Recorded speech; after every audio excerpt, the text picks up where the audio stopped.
To see you. So tonight we'll continue our study of Amrita, Sri Upadeshamrita, the Nectar of Instruction.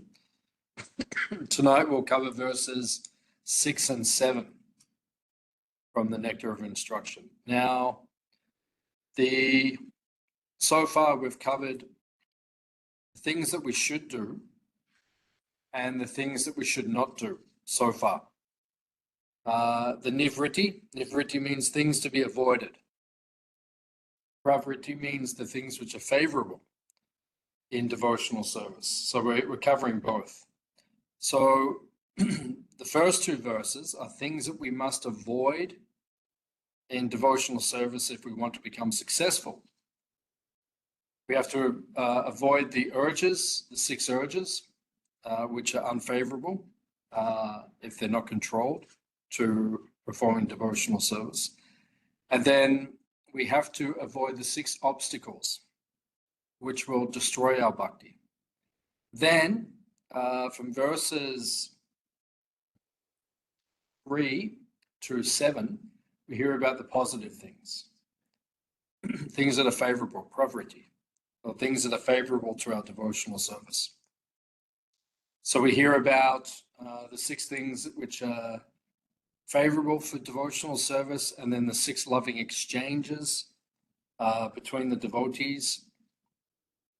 And then last week, we also covered verse number 5, in which we understood the different types of devotees, or the different levels of devotees, the Uttama Adhikari, the Kanishta Adhikari, the Majjhima Adhikari, the 3 different types of devotees, so that we can differentiate, so that we know how to associate with others according to their level of advancement and our level of advancement. In relationships, this is an important point to understand based on the Nectar of Instruction.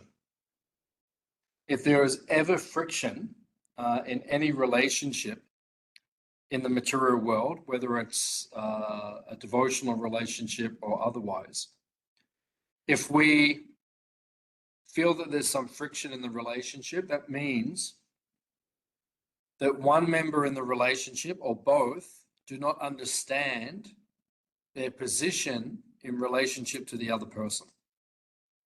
In other words, sometimes someone is junior to us, sometimes someone is senior to us, or sometimes they are equal. And if there is a friction in the relationship, it means we don't understand the dynamic of the relationship. It means that we are acting outside of the correct dynamic in that particular circumstance. And that causes friction in the relationships. So tonight, we're going to go through verses 6 and 7, which are 2 very powerful verses. Rupa Goswami has listed in the Upadeshamrita, he's chosen 11 verses, which takes us from the beginning of spiritual life to the highest levels of spiritual life. So these 11 verses, they take us from the beginning to the highest level. So each verse is a very terse, compact, and powerful presentation of particular points in Krishna consciousness. So tonight, verses 6 and 7 are powerful, as the previous 5 verses have been. So we'll read through, and if you have any questions or any comments as we go, then please ask. Verse number 6. Drishtwai swabhava janitair vapushascha doshair na prakrita tvam iha bhakta janasya pashyat gangam basam na kalu bubuddha fena pankair Rama dravatvam apagachati nirda damai. Translation. Being situated in his original Krishna conscious position, a pure devotee does not identify with the body. Such a devotee should not be seen from a materialistic point of view. Indeed, one should overlook a devotee's having a body, born in a low family, a body with a bad complexion, a deformed body, or a diseased or infirm body. According to ordinary vision, such imperfections may seem prominent in the body of a pure devotee, but despite such seeming defects, the body of a pure devotee cannot be polluted. It is exactly like the waters of the Ganges, which sometimes during the rainy season are full of bubbles, foam, and mud. The Ganges waters do not become polluted. Those who are advanced in spiritual understanding will bathe in the Ganges without considering the condition of the water. So this verse is very important because Rupa Goswami is pointing out to us that we should avoid Vaishnava Parad, Sadhu Ninda. This is one of the 10 offenses in chanting the holy name of Krishna. It's called Sadhu Ninda. Sadhu Ninda means to offend devotees, to commit offenses, Vaishnava Parad. Now, when we chant the 10 offenses in the morning against the holy name, Sadhu Ninda. So when we chant the 10 offenses in the morning against the holy name, 8 of those offenses, which is number 2 and then 4 to 10, they are overcome by knowledge. When we have correct divya jnana or correct knowledge, correct spiritual understanding, we won't commit those offenses. Offense number 1 and number 3, they are overcome by approaching the person that you have offended. The first offense is to blaspheme the devotees who have dedicated their lives to propagating the holy name of the Lord. And the third offense is to disobey the orders of the spiritual master. Now, if we disobey the orders of the spiritual master, we have to go to the spiritual master and pray for forgiveness.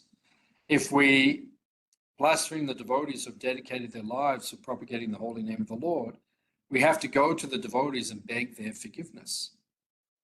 So these are the ways that we overcome this offense. You have to directly go to the personality and beg forgiveness for any offense. And generally, those personalities will forgive you because the nature of the devotee is to be compassionate. So we may sometimes commit these offenses towards the devotees or to the spiritual master, but they can be overcome. Now, the first offense is to blaspheme the devotees who have dedicated their lives to propagating the holy name of the Lord. The third offense is to disobey the orders of the spiritual master. These two offenses are directly connected. How are they directly connected? Because if you blaspheme devotees and you repeatedly and willingly offend other devotees of Krishna, Krishna will withdraw his reciprocation with you. You will lose your taste or enthusiasm for performing devotional service. And then you will find it difficult to follow the orders of the spiritual master. And then you'll disobey the orders of the guru. Similarly, if you disobey the orders of the guru, Krishna will also withdraw his reciprocation with you. You'll lose your taste, and then you begin to criticize other devotees. So we see both of these things. They take place. They're reciprocal. These two offenses are directly connected.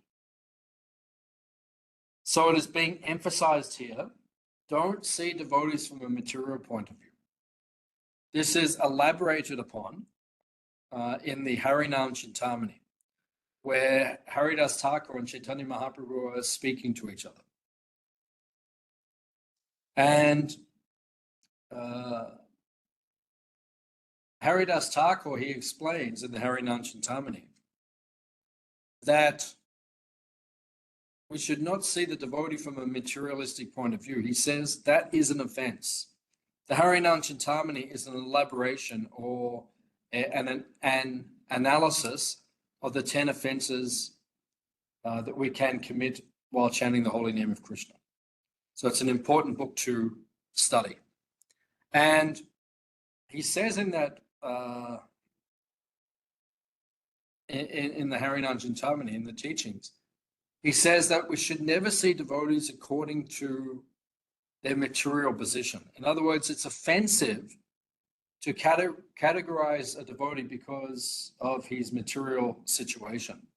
In other words, if you say, well, this devotee is Russian, or this devotee is Indian, or this devotee is Sri Lankan, or from Mauritius, or from Australia, or from Tasmania, or from anywhere.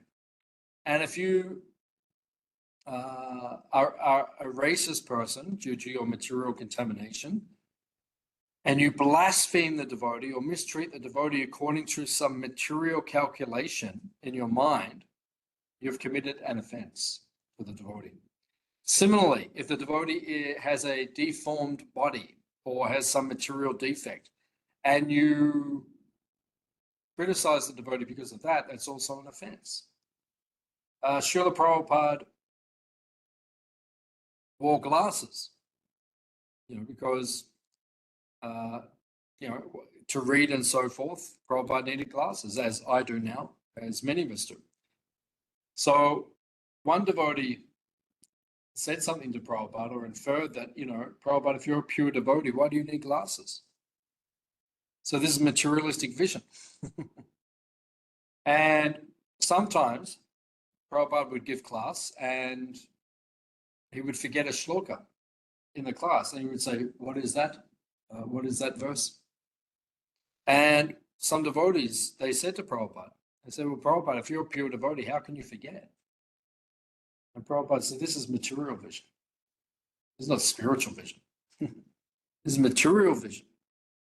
So if we criticize a devotee because of his or her material defects or race, actually, Haridas Thakur says that if you criticize a devotee because of actions or behavior that they performed before they became a devotee, that's also an offense. You say, oh, well, they used to do this. They used to act like this. That's an offense. Oh, they used to steal. Or they used to do not very good things. Gambling and drinking and womanizing, so many things. That's an offense. If we say, oh, the devotee used it, well, he's not doing it now.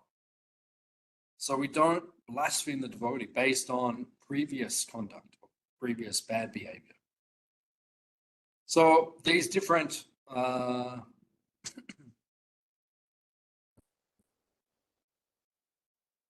points are made by Haridas Thakur. He also says that we should not blaspheme a devotee or judge a devotee according to Varna and Ashram. Oh, that devotee is a Grihasta. And the brahmacharis and the sannyasis may say, oh, the Grihastas are fallen. Or vice versa. The Grihastas will say, oh, the sannyasis are all false.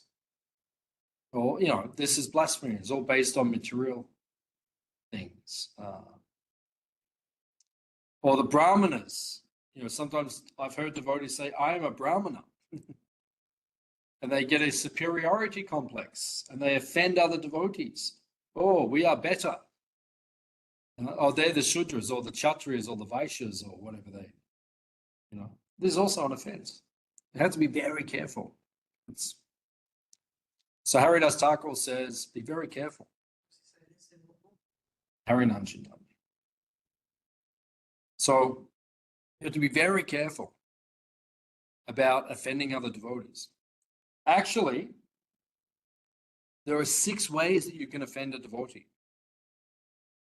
6 different ways.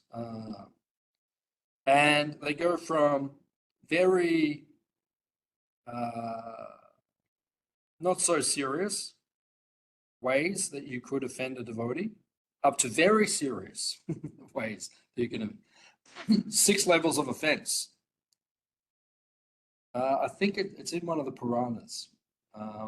Trying to think. I just can't remember right now exactly which Purana it's from, but I'll give you the list. So the least serious is not to be happy when you see a devotee. If you see a devotee and you're not happy and you don't greet them nicely, that's an offense, because the devotee may feel, oh, this devotee is not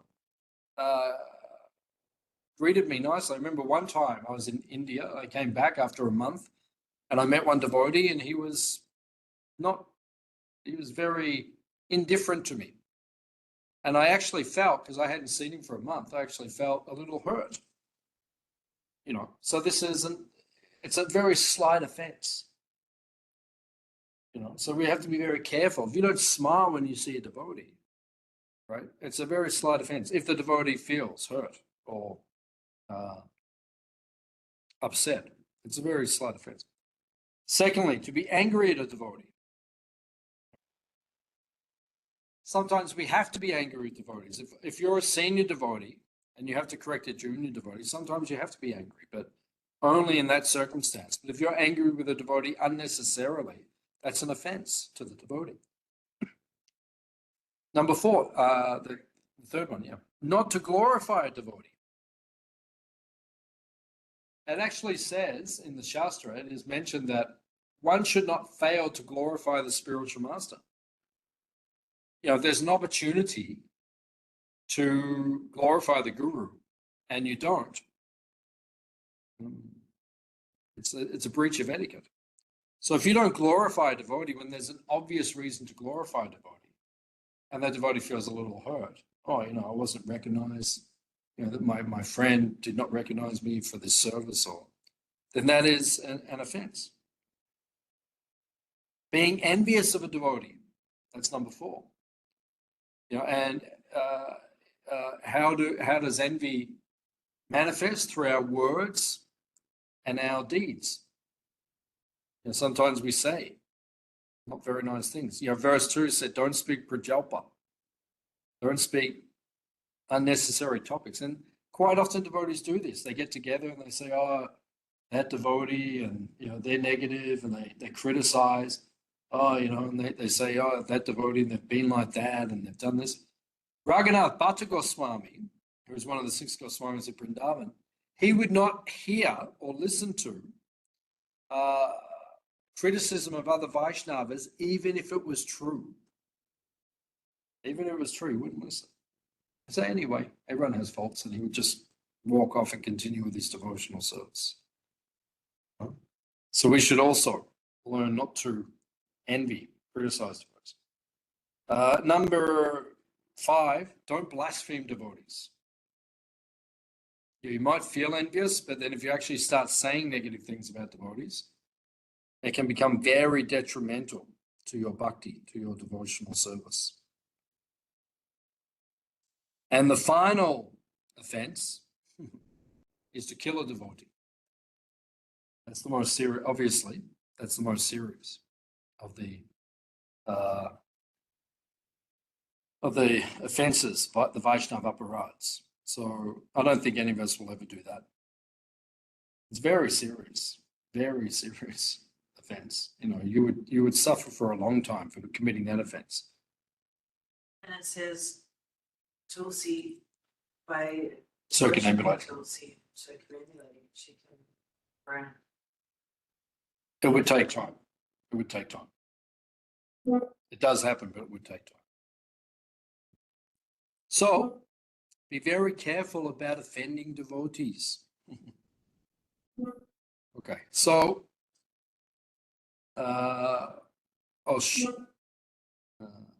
got people WhatsApping me. Sorry. Okay, so in the purport, Prabhupada says on page 60, one who engages in full devotional service, who does not fall down in any circumstance, At one transcends the modes of material nature and thus comes to the level of Brahman. So one time, actually Tamal Krishna Maharaj said to Prabhupada in 1968, not long after he joined the movement, he said to Prabhupada, how many pure devotees are there on the planet? Srila Prabhupada said, how many devotees are there in ISKCON? And back then there was about 80. Prabhupada said they are pure devotees. And Prabhupada gave the example of a mango. And he said, just like a mango can be ripe or unripe, it is still beneficial. Because green mango, you make green mango chutney, which is delicious. And then there's ripe mango, you take the mango and you honor it, prasadam, which has been offered to. So ripe or unripe, both are good. Yeah, both have merit, both have value. So it means that a devotee will become a pure devotee in due course of time if he just follows the process of devotional service. So therefore, we should not criticize devotees because they're doing their best. Of course, if you're a senior devotee, it is your duty to point out the faults of the junior devotees.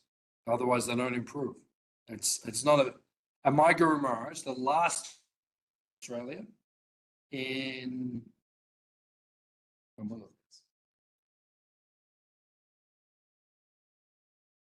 2000 or 2001, yeah. Maybe beginning of 2001. The last time he came to Australia, he actually made this point in one of our darshans in Sydney. He said, from now on, I just want to have sweet dealings with devotees.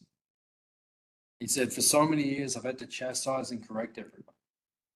And because he was the most senior devotee in ISKCON, he had to, and he said, I just want to have sweet dealings from now on. I don't want, that was after his cancer. He didn't have the energy. He didn't want to have to correct everyone all the time.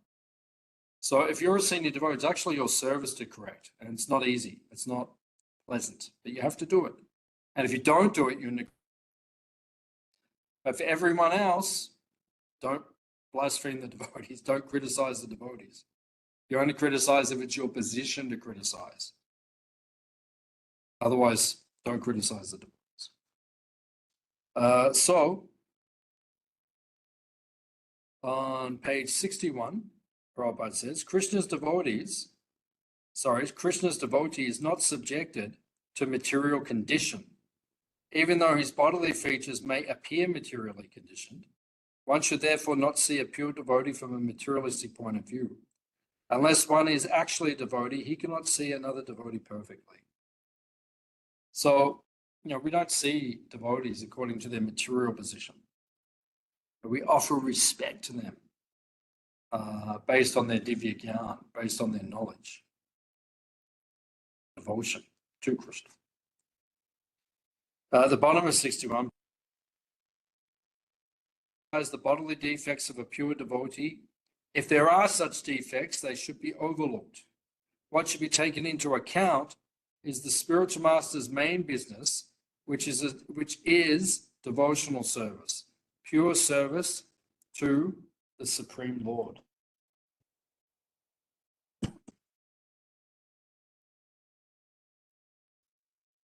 Then on page 62, near the bottom of the first paragraph, Prabhupada says, a devotee is not controlled by the senses, but is the controller of the senses. Consequently, he should be called Swami or Goswami, even though he may not be born in a Goswami family.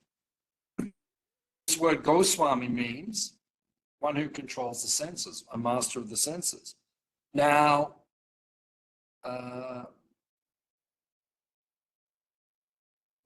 Srila Prabhupada instructed us the reason that we bow down to sannyas is because they have conquered sex desire.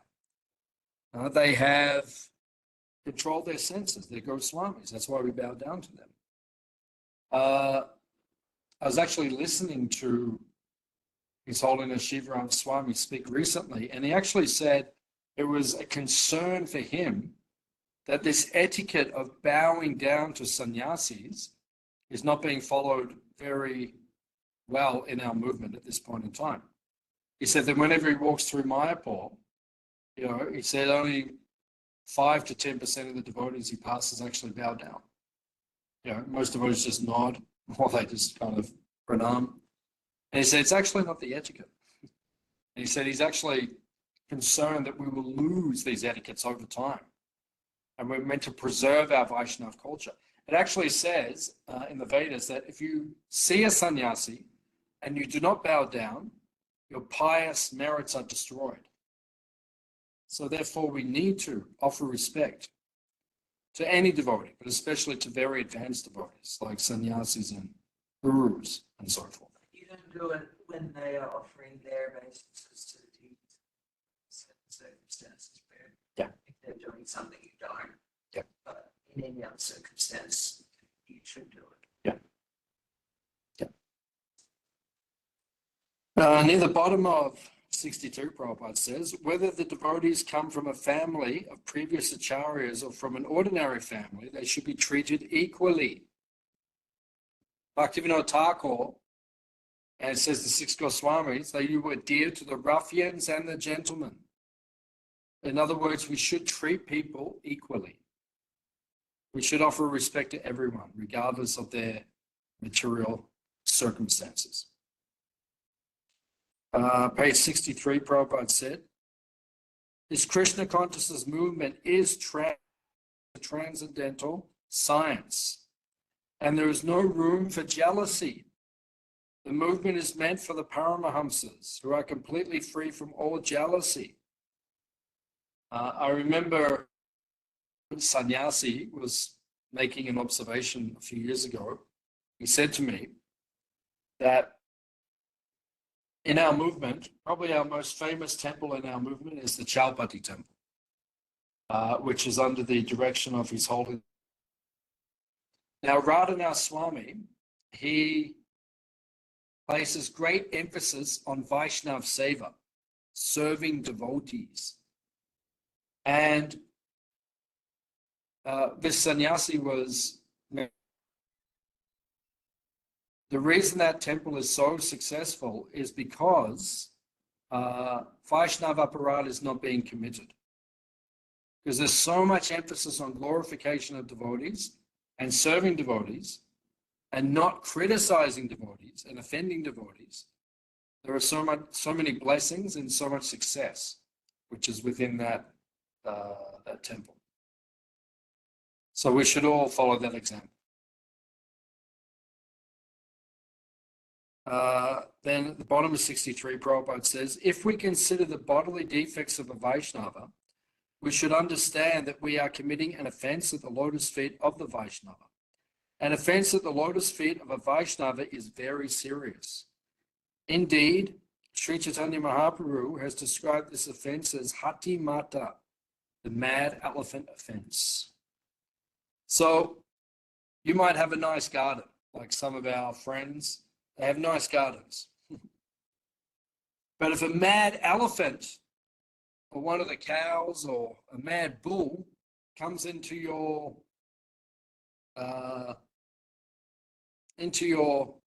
garden, they can destroy everything.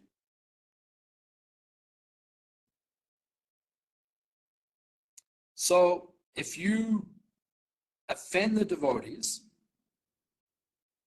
this is like the Hatimata, it's a mad elephant offense, because you're trying to advance in Krishna consciousness, and your Bhakti Lata, your creeper of devotion, the devotion of Krishna is growing like a creeper, like a plant.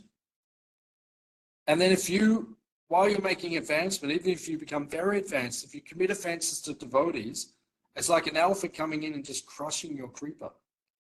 And then it's very difficult to advance in your Krishna consciousness. So we have to be very careful about committing offenses to the devotees. Page 64, Prabhupada says, one should therefore avoid observing a pure devotee externally, but should try to see the internal features and understand how they are engaged in transcendental loving service of the Lord. In this way, one can avoid seeing the pure devotee from a material point of view, and thus one can gradually become a purified devotee himself.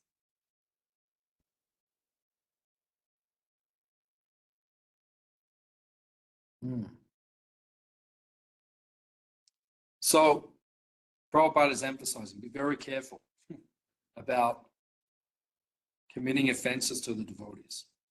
Otherwise, it will ruin our spiritual life. Does anyone have any points at this point?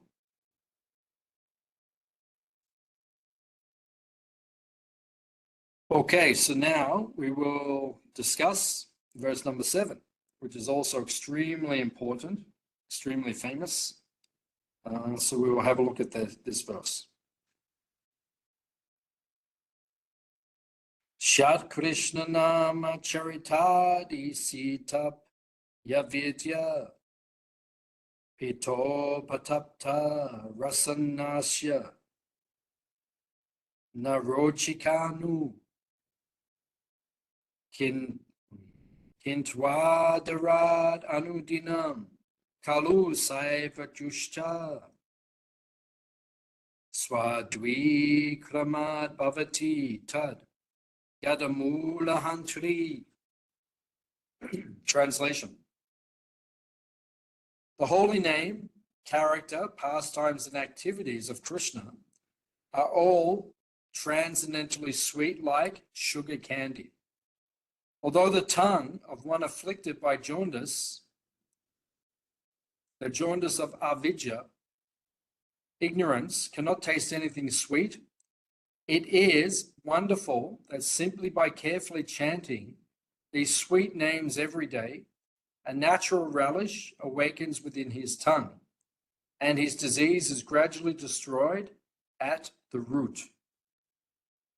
So this is a very famous and very important verse in our philosophy because it focuses on the Yuga Dharma. Kali Nama Rupi Krishna Avatar. In the age of Kali, the incarnation of Krishna is the holy name of Krishna. Therefore, we have to learn the holy name. Sometimes in the Shastra, the holy name is called Harinam Prabhu. Harinam Prabhu means the personality of the holy name, who is Krishna himself. We need to learn to cultivate a relationship with the holy name. You know, I was very fortunate about a month ago, I was at a holy name retreat. And I've done this for the last 20 years. I go to holy name retreats run by His Grace Gurujan Prabhu and Mother Jagatarini and His Holiness Sachinandan Swami and others. And these advanced devotees, these purified devotees,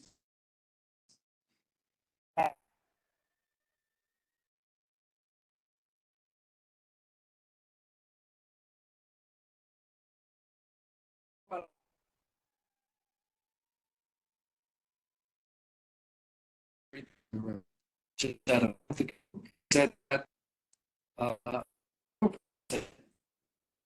it will take 50 years to change the holy name. 50 years of this to change the holy name.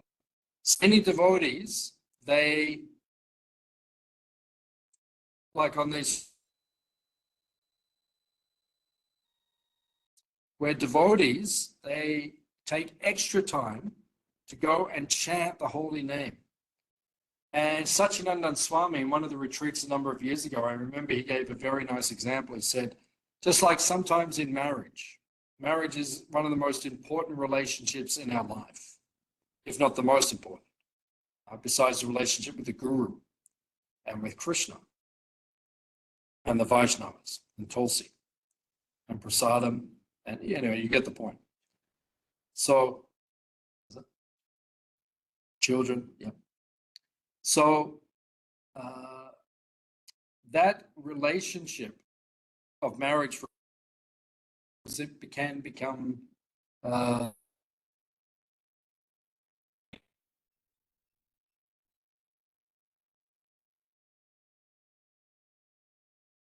So one overcome is to spend quality time, extra time together, to go away and just spend time together, and then sometimes that can rejuvenate the relationship. So similarly, Satyananda Swami said, sometimes with the holy name, right? Because we're not being attentive, we're not giving quality time to the holy name. So therefore, Maharaj was pointing out that sometimes we need to go away and just spend extra time with the holy name, to chant, increase our chanting and spend quality time with the holy name and rejuvenate the relationship. So many devotees do this in order to their relationship with the holy name. Now, as the verse says, just like when you have jaundice, a liver disease, when you taste sweet things, they taste bitter. You may have experienced that. Sometimes you taste something sweet and it tastes bitter. This means that your liver is not working properly. So then, in the Ayurveda, it says one of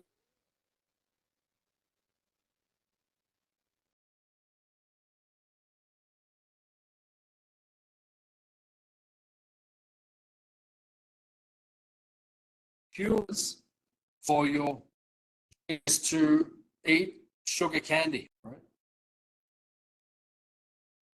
Pure sugar. And that will cure the disease, cure the liver, and regenerate. So that, and you know that you're getting better over time when the sweet things begin to taste sweet again. Because when you're sick, sweet things taste bitter.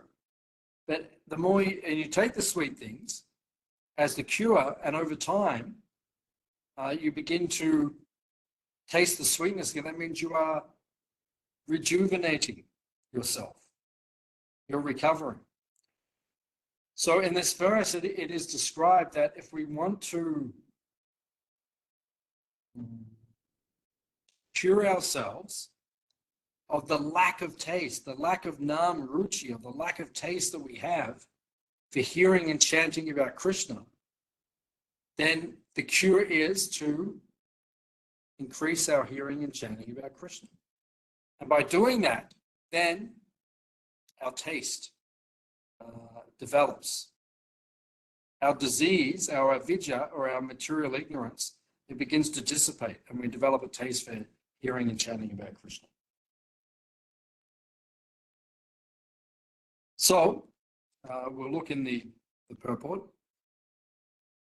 Prabhupada says on page 67, if one with great care and attention takes to Krishna consciousness, chanting the holy name and hearing Krishna's transcendental pastimes, his ignorance will be destroyed and his tongue enabled to taste the sweetness of the transcendental nature of Krishna and his paraphernalia. Such a recovery of spiritual health is possible only by the regular cultivation of Krishna consciousness. So Rupa Goswami actually writes in another place, he says that, why do I just have one tongue and two ears? One tongue and two ears is not enough to taste all the sweetness that is contained within the two syllables, Krishna. So he said there is so much sweetness within the two syllables, Krishna, that I wish I had millions of tongues and millions of ears so that I could taste all the sweetness that is within the holy name of Krishna. So, by chanting, we will develop this nama ruchi, this Vasudeva Kata ruchi, this taste for hearing and chanting about Krishna. At the bottom of page 67, Prabhupada says, the normal condition is to remain an eternal servant of the Lord. Jivera Srupahoy, Krishnera Nich. This condition is lost when the living entity forgets Krishna due to being attracted to the external features of Krishna's Maya energy. So this is our problem. We have become attached to Maya. And what is the definition or the translation of the word Maya? That which is not. It is illusion. But Maya is so powerful. Mama Maya Durachaya, Krishna says within the Bhagavad Gita, that the Maya, the external energy, the material energy, is his energy, Mama Maya. It is created by Krishna. So therefore, because Krishna is Maheshwara, the greatest magician, his illusion is so powerful it can bewilder the conditioned souls. And we forget our eternal relationship with Krishna. So this is the power of Maya. And we have become attracted and attached to Maya. One time in New Vrindavan, Prabhupada's Vyasa Puja, Prabhupada was asked by a newcomer. He said, "Why is Maya so powerful?" Which is a very good question. Sometimes we ask this ourselves. Why is Maya so powerful? Prabhupada said, Maya is not powerful. You are not sincere. In other words, if we are truly devoted to Krishna, we will give up our attachment to the material energy. But if we're not truly devoted to Krishna, then we will not be attracted to Krishna. We will remain attached to the material energy, which is very alluring, very powerful.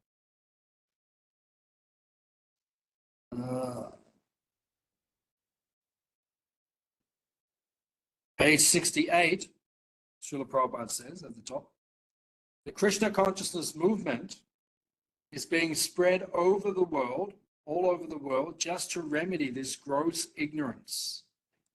So that is the purpose of ISKCON.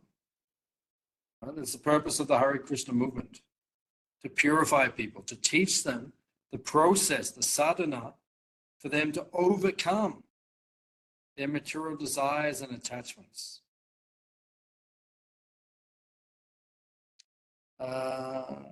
The top of page 69, very bottom of 68, Prabhupada says, similarly, the present confused state of humanity, in the present confused state of humanity, Krishna consciousness, the chanting of the holy name of the Lord, Hare Krishna, Krishna Krishna, Hare Hare, Hare Rama, Rama Rama, Hare Hare, is the only remedy for setting the world aright. Although Krishna consciousness may not be very palatable for a diseased person, Srila Rupa Goswami nonetheless advises that if one wants to be cured of the material disease, he must take to it with great care and attention. It was interesting because our good friend Prana Prabhu, a few days ago in Vrindavan,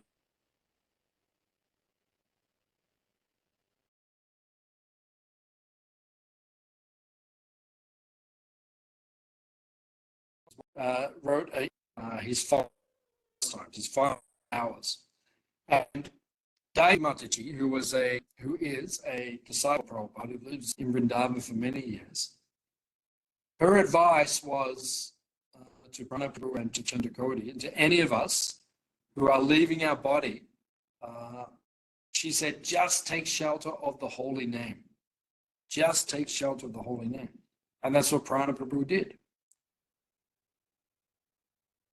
Chanted the holy name of Krishna. Because Nama Chintamani Krishnas, Chaitanya Rasa Vigraha, Puno, Shudo, Nityamukto, Abhinitva Nama Namano. This famous verse about the holy name says that Nama Chintamani Krishnas, Chaitanya Rasa Vigraha. The holy name is Chintamani. Chintamani means it is thought conscious. It can fulfill all of our desires, all of our spiritual desires, even our material desires, but we don't want to concentrate on them. But our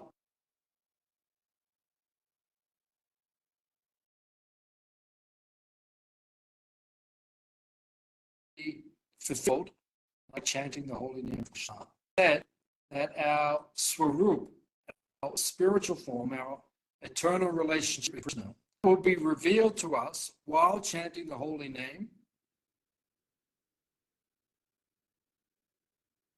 So while chanting the holy name within our heart, the spiritual master will reveal our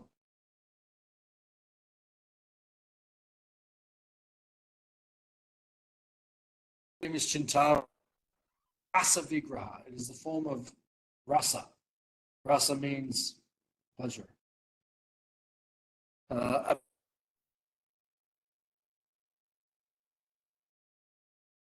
Krishna. It is Krishna himself. Therefore, we should take shelter of the holy. Bhaktivinoda Thakur termed the phrase Namashraya. Namashraya means taking shelter of the holy name of Krishna. That is our methodology to become purified.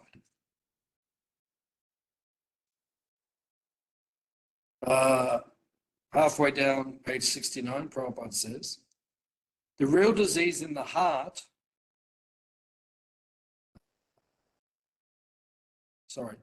the real disease is in the heart. If the mind is cleansed, however, if consciousness is cleansed, a person cannot be harmed by the material disease. To cleanse the mind and heart from one should take to this chanting of the Hare Krishna Maha Mantra. So in the Bhagavatam, in the 10th canto, in the chapter describing the Rasa Leela, it actually says the greatest enemy, and Prabhupada explains this as well, is hridrog. Hridrog means lust within our heart. The desire to enjoy separately from Krishna. That is our greatest enemy. Prabhupada said that is public enemy number one, is the lust.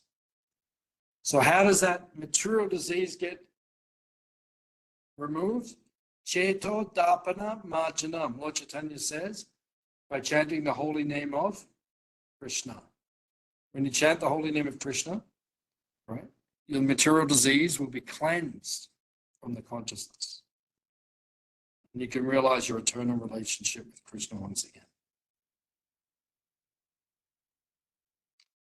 Now, Prabhupada explains near the bottom of page 69, there are 3 stages in chanting the holy name of the Lord. The offensive stage, the stage of lessening offenses, and the pure stage. These 3 stages are spoken about in the Harinam Chintamani. In Sanskrit, we call them Namaparad, Namabhas, and Shuddhanam. Namaparad means we are committing offenses whilst chanting. If you chant the holy name of Krishna, but you are committing the 10 offenses while chanting, any one of the 10 offenses or several of them, it'll be very hard for you to advance in Krishna consciousness. Therefore, we should be very careful offenseless chanting of the holy name of Krishna. Then we can come to the second stage of chanting, which is called Namabhas.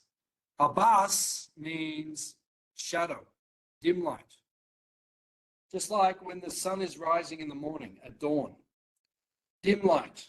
You know, the light has not come up yet. The light is still dim, right? That is Abhas, shadowy. You realize the sun is there. You realize the light is there. Krishna Suya Samamaya Haya Andakar. Krishna is like the sun. He is like light. So when the sun comes up, the darkness dissipates. So Namabhas means to chant so that the ignorance and the offenses and the material attachments begin to dissipate, become cleansed. from our consciousness.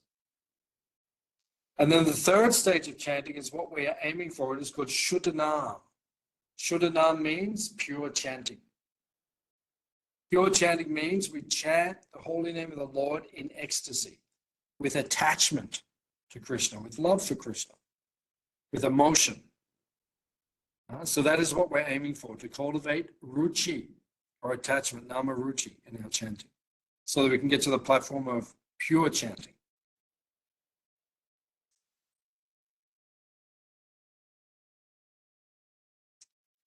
The top of page 70, Prabhupada says, the conclusion is that in order to get freed from the material disease, one must take to the chanting of the Hare Krishna mantra.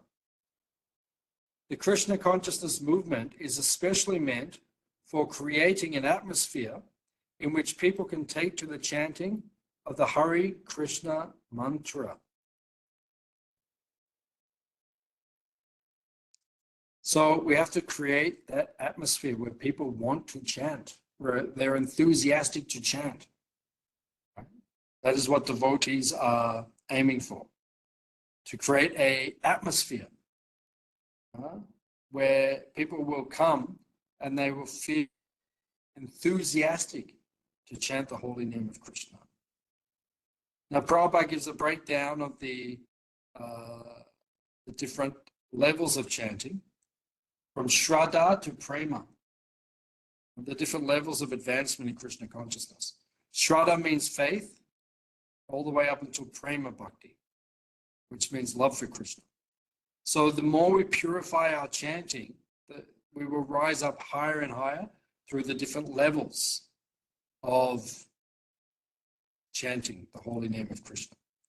We will rise to Shuddhanam, pure chanting of the holy name. Prabhupada says,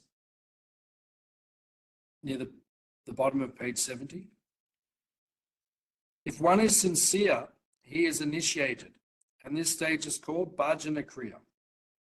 By Bhajana Kriya, one attains freedom from all the contamination of materialistic life.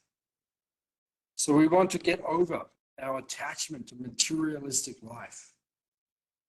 The most effective way to do this is to chant the holy name without offense, attentive chanting.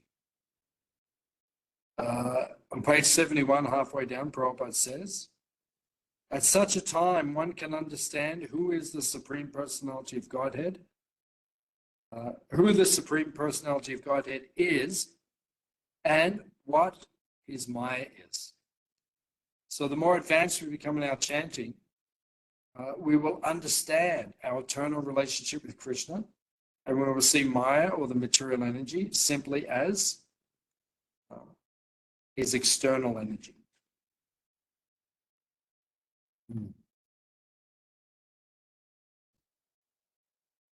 Okay, so of the 10 offenses, the offense of being inattentive while chanting, Bhaktivinoda Thakur said, this is the cause of all of the other offenses.